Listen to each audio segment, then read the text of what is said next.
So Putin is now saying it's independent, a large section of Ukraine. I said, how smart is that? And he's going to go in and be a peacekeeper. That's the strongest peace force. We could use that on our southern border. That's the strongest peace force I've ever seen. There were more army tanks than I've ever seen. They're going to keep peace all right.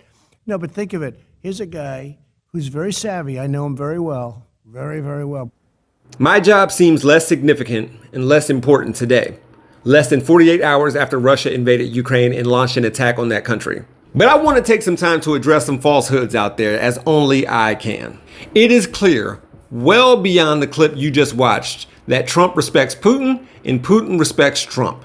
I have no idea why that is, but it's not because Trump is unpredictable and a model of masculinity. More on this in a minute. A few years ago, in the midst of questions about Russia's involvement with and interference of U.S. elections, namely the 2016 presidential election, Trump said that he not only believed Putin over U.S. intelligence, but Trump thinks Russia had no reason to meddle with U.S. democracy. Now, we know that if Trump were to tell Putin, for instance, that he bet not interfere with or get involved with U.S. democracy in our elections, Trump would have told us. At that time, if he would have told Putin about himself, he would have tweeted about it. Yet, somehow, some way, the Clay Travises of the world are under the impression that Trump is a wild card because world leaders fear what he might do if they stepped out of line. But Putin knows what Trump will do. 45 will go out of his way to praise Putin. His tweet further goes on to say, a lack of strength will be exploited by those who respect only strength.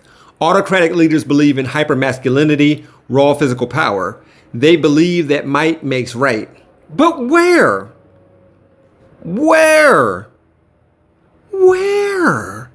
In the interest of humility, I will say that the second I'm done recording this, I could possibly fall down the stairs. But I also don't boast about my physical prowess and dominance and pretend like I have genius level intellect because I can say person, woman, man, camera, TV. I don't have my weight changed so my BMI can look better. All of this while we're seeing reports that a Ukrainian woman confronted Russian soldiers, asking them why they went to their land and telling them to put sunflower seeds in their pockets so that flowers would grow when they die on Ukrainian soil. Furthermore, a group of Ukrainian border guards were stationed on Snake Island in the Black Sea when a Russian warship ordered them to surrender under threat of attack. Their response, after confirming that, quote, this is it, was to tell the Russian warship and the people on board to go themselves. They held their ground.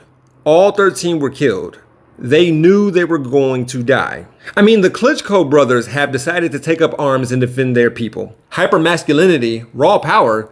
Even if Putin admitted to doing whatever to our elections, Trump wouldn't have told him to go F himself. 45 drops the mother of all bombs from a safe yet considerable distance. He dodges the draft due to bone spurs. If you want to see respect, strength, and wild cards, look only at the citizens of Ukraine. For Rebel HQ, I'm Jeff Wiggins. My architect knows Japanese. For more from the Young Turks, stay right here. If you want to see content from yours truly, click on the hashtag below. I can also be found on all socials at He Gon' Be Alright. Thanks for watching.